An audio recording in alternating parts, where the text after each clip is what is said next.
Bismillahirrahmanirrahim. Assalamualaikum warahmatullahi wabarakatuh.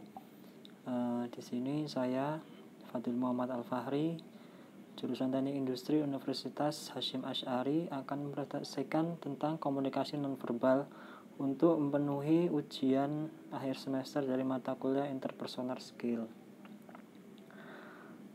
Komunikasi nonverbal menggunakan lambang seperti gerak tubuh atau gestur, warna, sikap duduk atau berdiri, jarak, dan lain-lain. Setiap pesan komunikasi dihasilkan dari fungsi-fungsi 7% pernyataan verbal, 38% bentuk vokal, dan 55% ekspresi wajah. Jadi mempelajari komunikasi nonverbal artinya memahami apa yang dirasakan secara nyata oleh orang lain.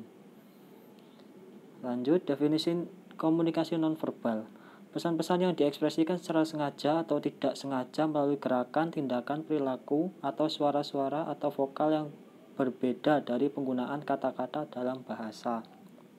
Makna dari tindakan-tindakan itu tidak tergantung dari makna isi gerakan tersebut, tetapi tergantung pada interpretasi dari orang-orang lain yang mengamatinya.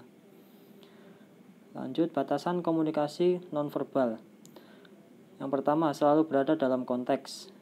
Yang kedua, perilaku nonverbal adalah perilaku normal. Yang ketiga, tindakan nonverbal saling terintegrasi. Contoh, rasa marah diikuti dengan tutur kata kasar, suara kasar, ekspresi wajah yang tegang, gerakan tubuh emosional, dan lain-lain.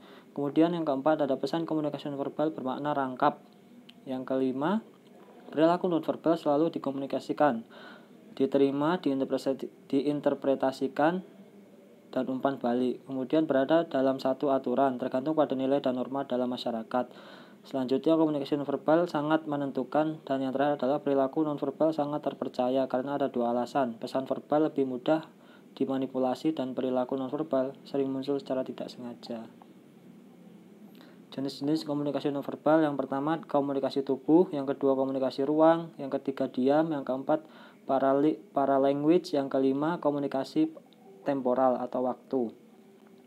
Yang pertama, komunikasi tubuh, gestur atau isyarat. Di dalamnya ada emblem, ilustrator, penampilan afeksi, regulator, adaptor. Kemudian komunikasi wajah. Yang pertama, rasa senang atau tidak senang dengan tertawa, tersenyum, cemberut, bersabar hati, dan lain-lain. Yang kedua, rasa dominan atau menurut dengan postur tubuh yang santai, suara yang keras, gaya mengatur, menjaga jarak. Yang ketiga, aktivitas fisik dan psikis atau mental dengan kecepatan rata-rata bicara dan tinggi rendah suara. Kemudian persoalan komunikasi wajah.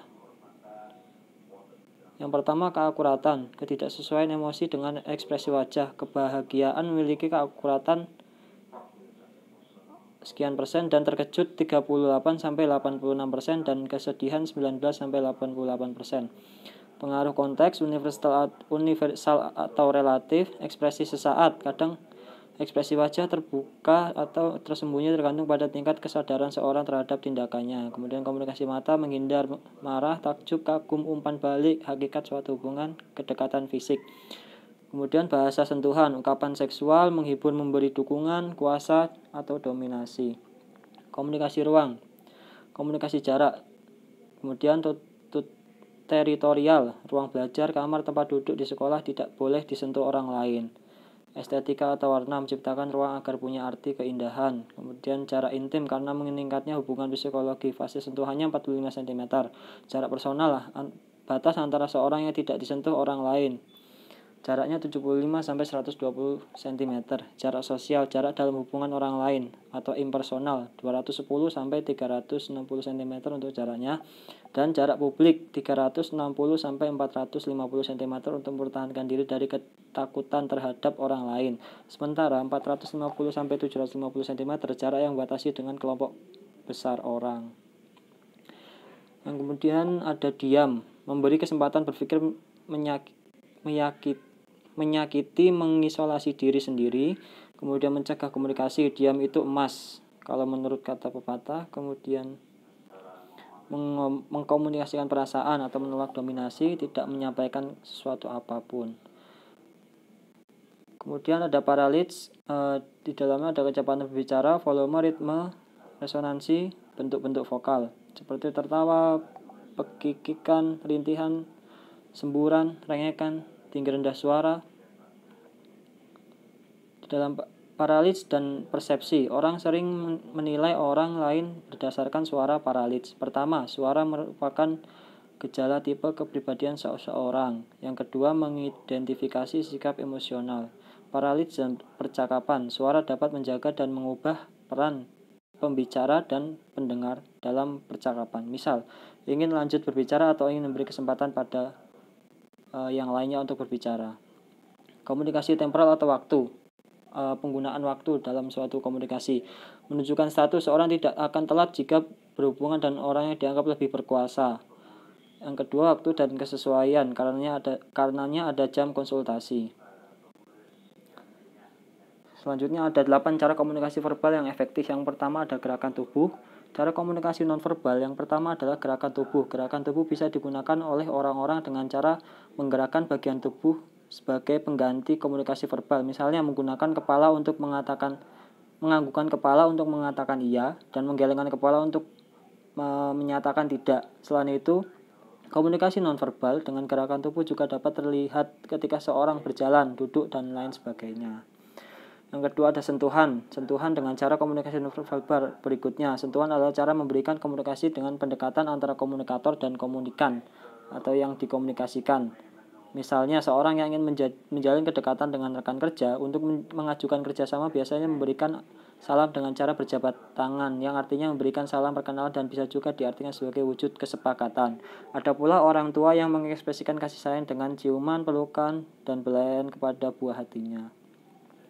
Yang kemudian adalah nada suara. Nada suara seringkali diekspresikan oleh orang-orang yang berbohong, sedih, kecewa, marah, senang, dan perasaan lainnya. Seorang yang berbohong ketika berbicara akan terlihat melalui nada suaranya. Jika ia mengaku jujur padahal ia berbohong, terlihat pada nada suaranya bergetar yang artinya orang tersebut merasa takut ketika menutupi suatu hal. Ada juga yang marah dengan meninggikan nada suaranya.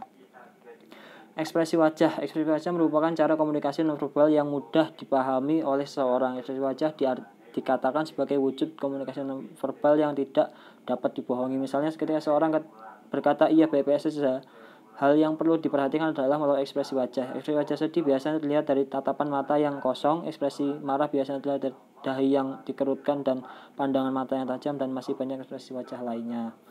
Aksesoris.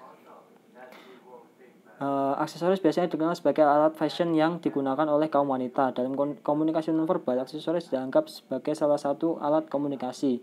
Aksesoris merupakan cara komunikasi nonverbal yang berfungsi untuk mengidentifikasikan kepribadian seseorang. Aksesoris meliputi cara berpakaian seseorang, cara berpenampilan seseorang, dan cara lainnya untuk berhubungan dengan selera seseorang. Misalnya, perempuan yang lembut identik dengan penampilan yang girly, yaitu berpakaian warna pink dan menggunakan pakaian yang anggun layaknya perempuan. Berbeda dengan perempuan yang tomboy, perempuan yang bergaya seperti lelaki, biasanya menggunakan pakaian seperti lelaki. Selanjutnya ada gerakan isyarat. Gerakan isyarat diartikan sebagai simbol atau tanda dalam komunikasi nonverbal. Gerakan isyarat memiliki berbagai makna yang berbeda tergantung konteks dan situasi yang tengah dihadapi oleh orang tersebut. Misalnya orang yang sering mengguncang-guncangkan, menghentak-hentakan, menggoyang-goyangkan kakinya diartikan makna orang tersebut dalam keadaan atau kondisi gugup, stres, dan bimbang. Ada pula yang menghilangkan stresnya dengan cara menggerakkan tangannya seperti memainkan jari-jarinya dan gerakan isyarat lainnya. Selanjutnya ada komunikasi jarak yang merupakan cara komunikasi secara nonverbal. Jarak merupakan komunikasi bermakna bahwa seseorang dekat atau akrab seseorang terhadap lawan bicaranya. Misalnya seorang ayah dengan anaknya yang berbicara dengan jarak yang dekat dan terkadang menggunakan komunikasi nonverbal lainnya untuk menunjukkan kedekatannya, seperti berbicara dengan memeluk dan membelai anaknya. Sedangkan orang yang tidak memiliki kedekatan dengan lawan bicaranya cenderung lebih membatasi jarak antara dirinya dengan lawan bicaranya. Ada pula yang tidak senang dengan lawan bicaranya akan lebih menjaga jarak pada saat berbicara. Selanjutnya ada kontekstual. Setiap orang komunikasi tanpa mengenal usia, jenis kelamin, jabatan, budaya, dan lain sebagainya. Hal ini berhubungan dengan cara komunikasi nonverbal sebagai berikut ini, yaitu kontekstual. Kontekstual adalah bagaimana cara seorang komunikasi dengan melihat keadaan atau situasi. Misalnya seorang karyawan yang berbicara dengan bosnya akan lebih sopan daripada berbicara dengan teman sejawatan atau sesama karyawannya. Seseorang akan berbicara lebih sopan kepada kedua orang tuanya dan lain sebagainya. Terima kasih. Cukup sekian presentasi dari saya. Apabila ada kata yang salah mohon maaf. Mudah-mudahan bermanfaat. Sekian. Wassalamualaikum warahmatullahi wabarakatuh.